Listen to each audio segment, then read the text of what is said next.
Ya es un gusto tener a Adrián Silveira, coordinador del Departamento de Evaluaciones de Aprendizaje del CODICEN, para hablar sobre un estudio regional comparativo y explicativo, ERCE, la evaluación de aprendizajes más grande y representativa. Es a nivel de primaria en la región de América Latina y el Caribe.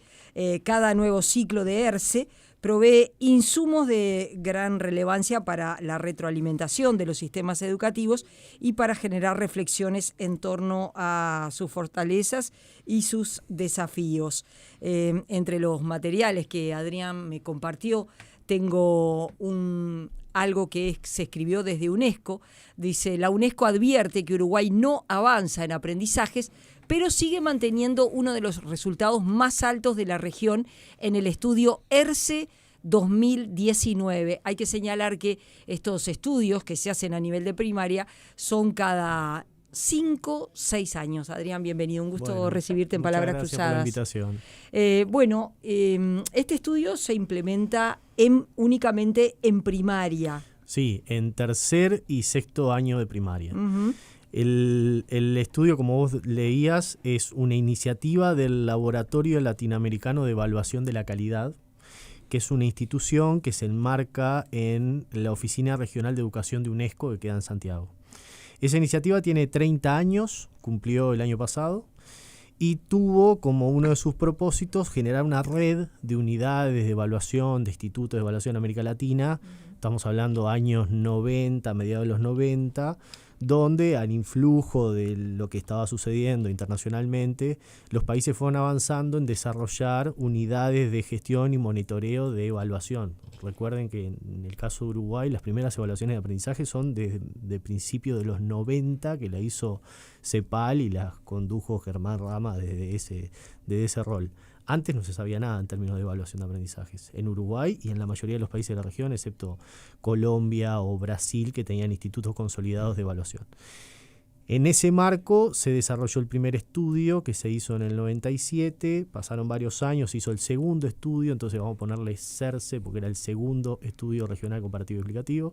En 2013 se hizo el tercer estudio, entonces vamos a ponerle tercer estudio y por eso era TERCE. Cuando llegó el cuarto estudio ya no daba más la sigla, entonces empezamos a asociarlo al año que se venía implementando.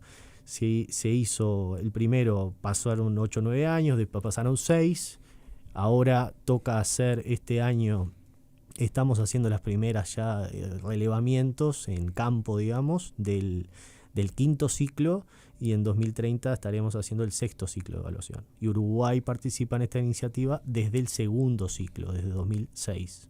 Uh-huh. Ininterrumpidamente.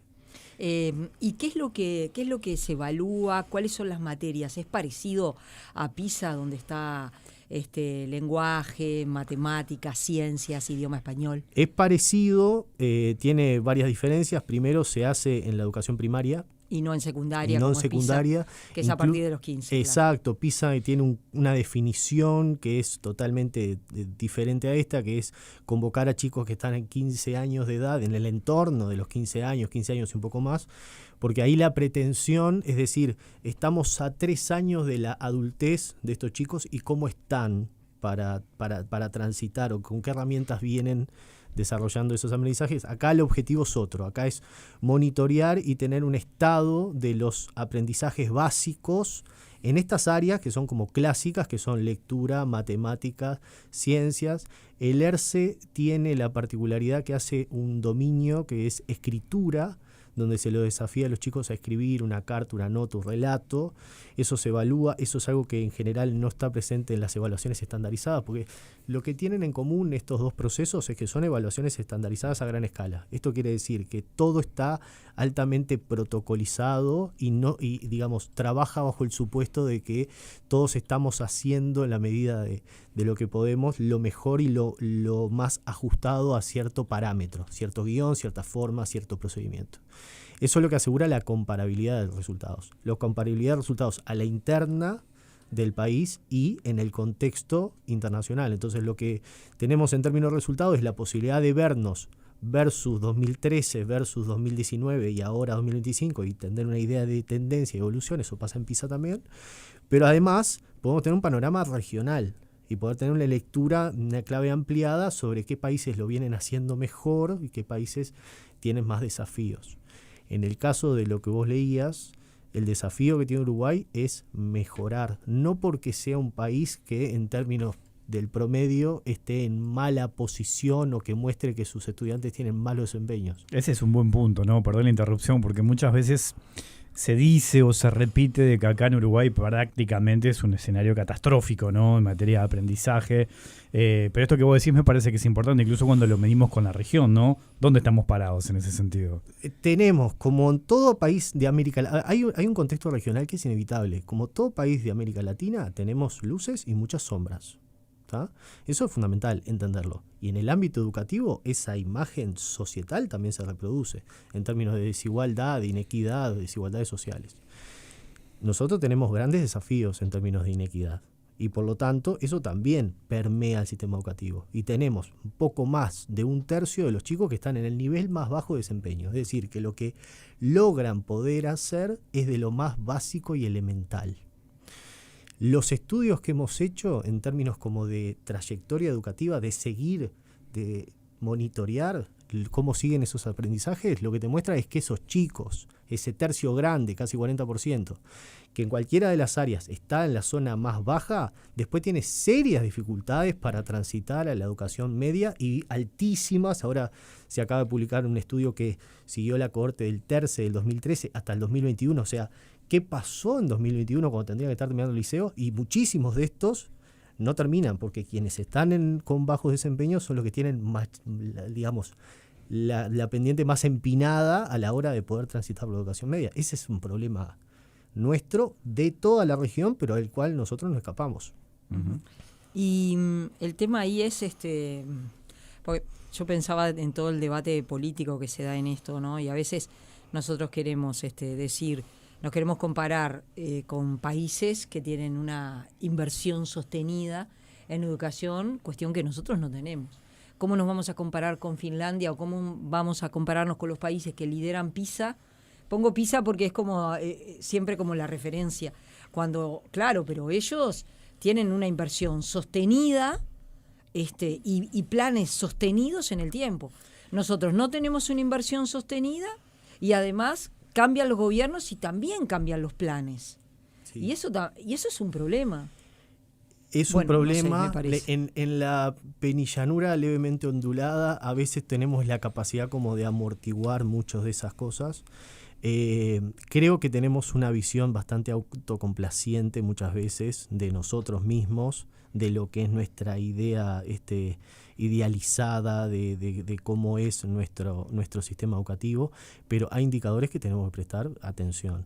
En particular, y no es para desviarme del estudio, pero todo el mundo sabe lo que nos pasa en términos de ingreso de la educación media. Y eso es problemático, no porque sea una comparación con los países asiáticos o con Finlandia. Eso es problemático en el contexto regional. Incluso, altamente problemático. Entonces, si vamos al campo de los aprendizajes en estas áreas, porque son estas áreas, también hay que tratar de entender de que son solo algunos aspectos de lo que hace a lo curricular. Digamos, el tránsito por la educación de los chicos implica muchísimas otras cosas. Pero, yendo específicamente a la matemática, a la lectura, a las ciencias, no nos va tan mal en la región, nos va mejor que el promedio, somos uno de los países que les va mejor. Hay países que muestran progresos sostenidos, que es de las cosas más difíciles de hacer, porque PISA... Una de las cosas que nos ha mostrado a todos, a Finlandia, a Suecia, a todos, es que es difícil mejorar aprendizajes. Es como, tal vez sea desafiante traer a todos los chicos a las escuelas, tal vez sea desafiante lograr que lleguen en hora, que no falten, como ahora hay una campaña. Eso es desafiante. Ahora, mejorar los aprendizajes del promedio global de toda la población es un objetivo desafiante. Entonces a nosotros muchas veces nos toca dar como la noticia aburrida de decir, estamos más o menos igual, porque mover esa aguja es uno de los objetivos más difíciles. Ahora, en todo esto que hablamos, ¿no?, de aprendizaje, esto que decís de mejorar, para entender qué es lo que pasa con los chiquilines, con la educación, es necesario analizar y mirar el contexto, ¿no?, de dónde vienen las familias, hasta la integración familiar. la zona, el barrio donde viven, ¿no? ¿Qué es lo que pasa en ese lugar también? Hay un montón de factores cuando hablamos de educación y de aprendizaje. ¿Está contemplado todo eso? ¿Qué mirada tenés sobre ese asunto? Eso lo relevamos en el estudio porque además de las pruebas de logro aplicamos cuestionarios. Cuestionarios a todas estas dimensiones que se conocen, digamos, técnicamente como factores asociados. Es decir, ¿qué otros elementos pudieran explicar los aprendizajes? Desde el punto de vista de la investigación, una de las cosas que uno quiere es tener una imagen de cómo son esos aprendizajes, pero también tratar de comprender cuáles son los factores que más inciden para también accionar sobre la mejora. Eso implica que operativamente durante el relevamiento también se aplican cuestionarios a los docentes, a los estudiantes, a las familias. De ahí se construye mucha información que nos sale en las pruebas, que es lo que se llama el clima de aula, la relación, las habilidades socioemocionales, cómo se vinculan, de qué manera. Recientemente el INED presentó un estudio sobre cómo habían cambiado los vínculos y las percepciones que tienen los estudiantes sobre los otros en este tiempo. Eso se releva a través de esos cuestionarios. Lo cierto es que hay aspectos que son regresivos con los aprendizajes, o sea, que parecen mostrar que cuanto más cuanto más numerosos son o más cuantiosos son, más influyen.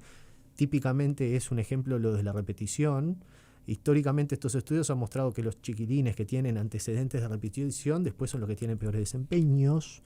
Y eso fue lo que ha sostenido, basado en esta evidencia, ha sostenido políticas de minimizar la repetición como si fuera una estrategia pedagógica efectiva, porque en el fondo los datos parecen mostrar que no lo fuera.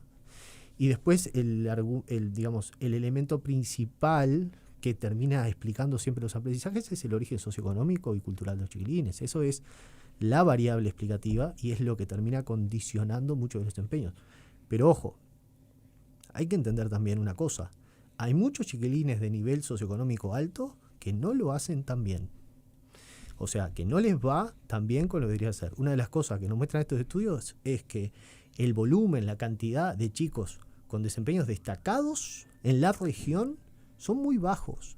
Y eso también es un problema, porque te habla como que de un sistema, por eso te decía hoy que era autocomplaciente en parte, porque un sistema que no está mirando en subir la vara, digamos, de lo que espera, de lo que pretende de sus estudiantes. Entonces tiene como una mirada tendiendo como hacia el medio o hacia el conformismo que es muy típica nuestra. O sea, la pregunta también apuntaba porque, bueno, el Uruguay estuvo presente en la campaña electoral, desafíos en materia de pobreza infantil y de primera infancia enormes, ¿no? Y eso obviamente va de la mano con la educación, con la posibilidad que tienen niñas y niños ya de ir a la escuela. Ni te digo aprender, ¿no? Porque tenemos un problema con un montón que ni siquiera va a la escuela. Sí. ¿No? Que eso también hay que tenerlo en cuenta, supongo, en todo este tipo de situaciones. Sí, en términos como de las dos cosas que te puedo mencionar sobre eso es, primero, lo que nos ha mostrado, porque en la educación primaria los chicos están en la escuela, básicamente. Los objetivos básicos que uno quiere en un sistema educativo es que los chicos vengan, aprenden y egresan. ¿Tá? Venir en la educación primaria, pese a que tenemos un creciente problema, que es un desafío que también nos han mostrado estos estudios, que es cuando uno mira en cuentagota los procesos, no son tan numerosos, pero cuando tiene una visión acumulada, en estos estudios que hemos hecho, lo que hemos visto era que tal vez los chicos tienen en promedio 25, 30 faltas anuales, pero cuando empezás a ver acumuladamente ese proceso, en los 6 años de escolarización, los chicos te faltan casi 8 meses al año, es decir, casi que se pierden un año. Y ese dato es absolutamente impresionante. Y yo creo que, no sé, hasta qué punto las familias están, no, cuando vos decís, pero pará, digo, si vos faltás una vez por mes, ¿cuánto? O una vez por semana, ¿cuánto se acumula en un año? Porque es lógico que tendamos a tener una miopía así de cortoplacismo siempre con esas cosas. Todos tendremos como a minimizar las cosas que hacemos. Entonces, parte de lo que lograron mostrar estos estudios, que muchos de estos los lideró Santiago Cardoso, que trabaja con nosotros, nos falta un poco de mirada de mediano plazo. Y el proceso educativo es un proceso que no capitaliza a corto plazo. Y ahí es donde también entra un poco en fricción las expectativas que pueden haber en los proyectos políticos de qué es lo que queremos hacer con la realidad de las transformaciones de los aprendizajes. Los aprendizajes no cambian de un día para el otro, son procesos acumulativos. Por eso, tener esta visión transversal de cómo es el fenómeno a veces te impide, digamos, te lleva a esta cosa media cortoplacista de decir, somos los mejores, y acá, y después, y quién viene primero, y Chile, y Uruguay, y no sé cuánto. Cuando en realidad vos lo que tenés es que ver el proceso acumulativo que hacen los estudiantes. Incluso compararte con vos mismo, de pronto. Con vos mismos. Y la foto con vos mismo de los últimos años lo que te muestra es que estás igual en términos del promedio. Y que lograste, y esto lo vimos en PISA, que lograste desde que empezamos a hacer PISA en 2003 al ciclo del 2018, lograste incluir un montón de chiquilines de 15 años que estaban afuera del sistema educativo, los lograste incluir, y eso no alteró el promedio general. Porque la hipótesis de partida es, esos chicos que están fuera del sistema educativo no van a lograr los aprendizajes y cuando hagas una evaluación estandarizada te van a tirar abajo el promedio, entre comillas. Pues no, eso no pasó. Entonces, la clave de lo que te mostró PISA entre 2003 y 2018 es lograste incluir sin perder calidad y ser uno de los países de la región que mejor resultados muestra. Pero eso no debería ser suficiente y no debería llevarnos a una situación de decir hay mucho por mejorar también en la mejora propia de los aprendizajes. Destaco en particular de lo que hemos visto, de lo que hemos aprendido en el ERCE 2019, que fue el último que hicimos, que hubo países que tuvieron mejoras sostenidas, casos de Perú, casos de Brasil, que venían de puntos de partida más bajos, pero hoy tienen los mejores resultados promedio de la región. Y cuando vos hablás con Perú y con Brasil, lo que te dicen es, hicimos una batería de acciones de políticas educativas articuladas que llevaron a eso. Entonces también hay que pensar esto como una luz en un proceso, o una evidencia en un proceso donde no es con una política que vas a resolver esto, sino con un conjunto de acciones articuladas y con un compromiso de todos los actores. Tendría que no ser tan difícil, y vamos ya a la pausa, dado que nosotros somos muy pocos y este es un país donde nacen muy pocos niños. Si Claro. lo puede hacer Brasil y Perú, que son países mucho más numerosos y además con una población mucho más joven que la nuestra, ¿cómo no vamos a poder hacerlo nosotros? Tenemos una oportunidad. Vamos a hacer una pausa. Estamos conversando con Adrián Silveira, coordinador del Departamento de Evaluación de Aprendizajes del CODICEN. Pausa y ya seguimos. Estamos conversando con Adrián Silveira, coordinador del Departamento de Evaluación y Aprendizajes del CODICEN. Estamos hablando de ERCE, este estudio regional, comparativo y explicativo de la evaluación de los aprendizajes. Es realmente referente en América Latina y el Caribe. Se hace a nivel de primaria. Estábamos hablando de la importancia de la presencialidad en los centros de estudios. Precisamente el CODICEN ha lanzado una campaña porque bueno, creo que quizás se profundizó después de la pandemia, que se perdió la importancia de estar en el aula, de tener no tanta acumulación de faltas, algo tan sencillo y que quizás vos sos más joven, pero quizás en nuestro tiempo faltar era como un pecado capital. Imposible. Era imposible, pero hoy día no es así, ¿no? Y eso también se acumula como un problema. Sí, es un problema y lo que ha mostrado es que también tenemos problemas en el registro de ese indicador, porque, digamos, no hemos desarrollado también los mecanismos para monitorear eso. Recuerdo que hace un tiempo hubo una polémica por unas cámaras que se instalaron en un centro educativo. Yo no soy parte de eso, pero entiendo también que lo que se está buscando es buscar mecanismos para generar un registro más eficiente de eso, porque las formas de registro que teníamos de este fenómeno, como todos lo subestimábamos y como todos para nosotros no existía, no era un problema, no era relevante, tampoco habíamos desarrollado la forma de registrar eso de manera eficiente. La educación media tiene enormes problemas, desafíos ahí, porque ¿quién es el que tiene que pasar la lista, como decíamos antes? No sé ahora, pero El docente. Todos los docentes tienen que dedicar 3-4 minutos a mencionar fulano. Lo tiene que hacer alguien del equipo administrativo al principio, no tienen que tener tarjeta, marcar, dedo, huella, coso. ¿Cómo hacemos eso? ¿Cómo tenemos información donde generamos evidencia para hacer política educativa? Y lo que ha pasado con eso, me parece, es que también han crujido bastante nuestros propios sistemas de registro de información porque no teníamos la información con la calidad y la precisión que deberíamos tener. Uh-huh. Ahora, sigo un poco en la línea de lo que preguntaba Ana María, ¿no? Que creo que nos pasó a los tres. Antes era como impensado faltar a la escuela, ¿no? No existía lo de la advertencia amarilla, mucho menos naranja. No se faltaba por nada en el mundo. Que se te caiga la palmera, no pasa claro, nada, incluso, saltala y seguí. Y si estabas con fiebre hasta dudaban un poco a ver si no podías ir igual, a ver, capaz, ¿no? Pero digo, ¿qué ha pasado con eso? ¿Vos notás un cambio, no sé si en los padres, un cambio cultural, no sé si es que no se tiene en cuenta que es importante ir a clase todos los días? ¿Cómo lo ves eso? Lo que demuestran estos estudios es que los chicos que tienen más ausentismo son los que tienen peores desempeños. Lo que uno debería entender es que el ausentismo está relacionado con no tener la oportunidad de aprender. Eso a veces se relativiza o no se dimensiona en la dimensión que debería tener. Es claro que hay una cosa que a veces nos cuesta entender, que es los chicos.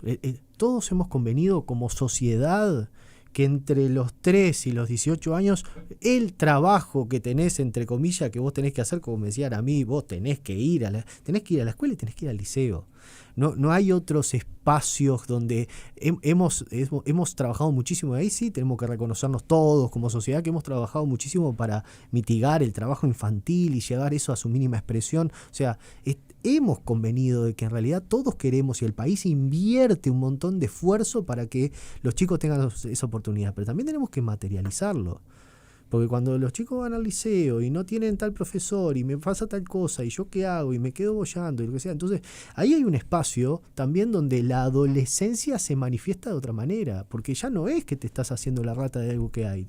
Hay veces donde no existió la oferta y estamos en octubre y el de X materia no apareció. Entonces, nosotros tenemos que ser críticos con eso. Las familias tienen un rol fundamental a cumplir en esto. Y a veces me parece que es oportuna la campaña que están haciendo porque va directo a al compromiso de la familia con el sistema educativo. Muchas veces me parece que a veces nos olvidamos de entender que hay un pilar fundamental de esto que es la familia. Antes de la tanda les iba a contar, vinculado a los aprendizajes, que otro estudio que lideró Santiago hace unos años ya, mostraba que las escuelas de tiempo completo no mostraban mejoras de aprendizaje en los estudiantes. Y todos dijimos, ¿pero qué pasó? Eso es un problema, porque habíamos apostado, ¿no?, a las escuelas de tiempo completo. Y ahora hay una apuesta de seguir incrementando esto. Pero en realidad lo que tenemos que entender es que no por más tiempo de espacio escolar, no tiene por qué ser más tiempo de matemáticas, más tiempo de ciencia y más tiempo de lengua, que es lo que medimos en estas pruebas. Pero sin embargo, como sistema de protección, como red de contención, las escuelas de tiempo completo son fantásticas. Yo, que tengo hijos en edad escolar, si tuvieran que ir de 1 a 5 o de 8 a 12, tenés que desarrollar una serie de baterías de acciones a posteriori que en realidad no es lo deseable. Entonces, deberíamos tender, y entiendo que hay un compromiso actual de antes, esto es una política creo que de todos los gobiernos, de extender el tiempo de espacio escolar, pero eso no se traduce directamente en mejoras sustantivas de aprendizaje, de matemática, de lengua. Sí, de la satisfacción de la familia, volviendo a ese punto, sí, de las familias están mucho más satisfechas, el clima es mejor, los docentes están más contentos, los proyectos pedagógicos que se pueden implementar en la escuela son de otra calidad, de otra profundidad, porque pasan mucho más tiempo, se conocen más, están más integrados. Pero entendamos también que matemáticas no es suficiente. ¿Y qué es lo que hay que hacer? Ese es también ahí el tema, ¿no? ¿Qué es lo que hay que hacer porque en definitiva está todo bien con las escuelas de tiempo completo, pero lo que pretendemos es que también mejoren los aprendizajes? Yo creo que siempre es como el objetivo a lograr, pero no, hay prerequisitos previos que hay que cumplir. Esto que decía Wilmar hoy sobre las condiciones, sobre cómo vienen los chicos, asegurar las cuestiones de aseguramiento del alimenticio, todas esas cuestiones son prerequisitos del aprender. Si tengo la panza vacía no voy a aprender. Entonces, todo eso es necesario que invirtamos en eso, en infraestructura, edilicias. Hay muchísimas escuelas que están en condiciones muy, muy, muy deterioradas. Entonces, eso hace al ambiente. pero se puede. Y yo lo que puedo contar, un poco de mi experiencia de trabajar en este proyecto de la UNESCO desde hace varios años, es que lo que se ve es que se puede movilizar los aprendizajes. Pero, insisto, con una batería de acciones articuladas y de mucho compromiso entre la comunidad educativa, entendida como los docentes, que son fundamentales, absolutamente fundamentales en todo esto. No se puede llevar acciones de política educativa desconociendo esa figura fundamental, pero además con un alto compromiso familiar. Y a veces ese compromiso, yo te lo digo como padre involucrado en esas cosas, ese nivel de involucramiento que a veces requerimos de las familias con las escuelas, no sucede. Ahora, cuando hablamos de aprendizaje, ¿no? En estos últimos años, cuando hablamos de lengua, de matemática, en estos tiempos que corren es inevitable hablar de la tecnología, ¿no? Ya sea desde el celular, bueno, hoy hablamos mucho de la inteligencia artificial, pero acá en el Uruguay hoy podemos hablar de una política de Estado que es el Plan Ceibal, ¿no? Que se mantiene con el paso del tiempo y con los gobiernos, independientemente del partido que esté gobernando. ¿Cuánto influye eso, por ejemplo, en los aprendizajes? ¿Cuál es tu mirada en ese sentido? Me parece que eso cae en el marco de las condiciones necesarias que los países van, digamos, desarrollando para ofrecer una mejor de educación en términos de la calidad que ofrece. Pero eso no moviliza aprendizajes. Creo que todos teníamos la idea de que desde que vamos a tener computadoras íbamos a lograr ser poco más que todos hackers o ingenieros o gente, y no es así. Pero sin embargo es un plus, y es un plus enormemente destacable. Y yo voy a mencionar acá de manera anecdótica que este estudio de UNESCO se hace en papel.